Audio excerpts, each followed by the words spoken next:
Aux premières lueurs du jour, il est déjà sur la route. Vova doit livrer du pain dans la ville de Bakhmout. Il roule vite, aucune minute à perdre. Ici, dans le Donbass, les positions russes sont à quelques kilomètres et la bataille fait toujours rage. Je me souviens d'une fois où les bombardements dans le village d'Ivaniesk sur la route étaient trop importants. J'ai dû faire demi-tour.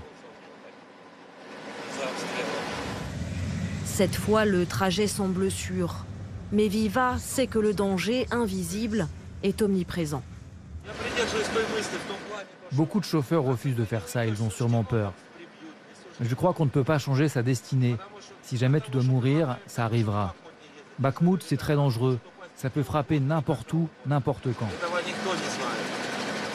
Dans la ville désertée, les rares véhicules que Vova croise sont des tanks.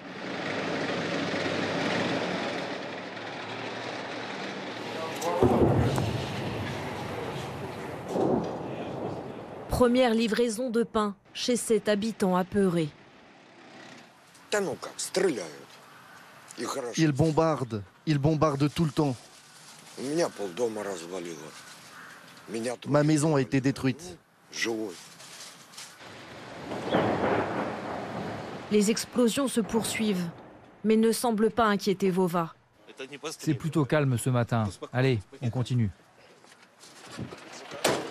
Il est le seul à livrer du pain dans cette ville où ceux qui ont décidé de rester manquent de tout. Sans ce pain, je ne sais vraiment pas ce qu'il pourrait se passer. On mourrait de faim sans doute. Des habitants en sursis, nourris grâce à la production de cette usine située à 20 km de là. Les lieux datent des années 50. Les fenêtres ont été soufflées par des frappes cet été et faute de gaz, c'est au charbon que l'usine fonctionne désormais.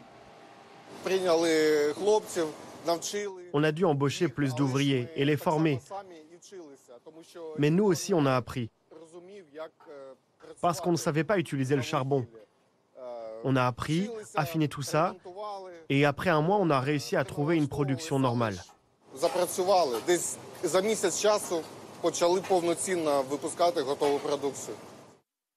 7 tonnes sont produites dans cette usine chaque jour avant l'aube. Olga, 32 ans, a conscience que venir travailler la nuit ici est risqué. Pour être honnête, j'ai vraiment peur de venir au travail. Mais les soldats sur la ligne de front ne disent pas qu'ils ont peur. Ils nous défendent. C'est pour ça qu'on ne peut rien dire et qu'on doit continuer. Cette mère célibataire n'a surtout pas le choix. J'ai une famille, je suis divorcée et j'ai un enfant qui doit manger tous les jours. Comme tout le monde, je fais ce que je peux. Ces soldats de l'ombre se relaient 24 heures sur 24, 7 jours sur 7, pour permettre aux civils de survivre et aux militaires de combattre.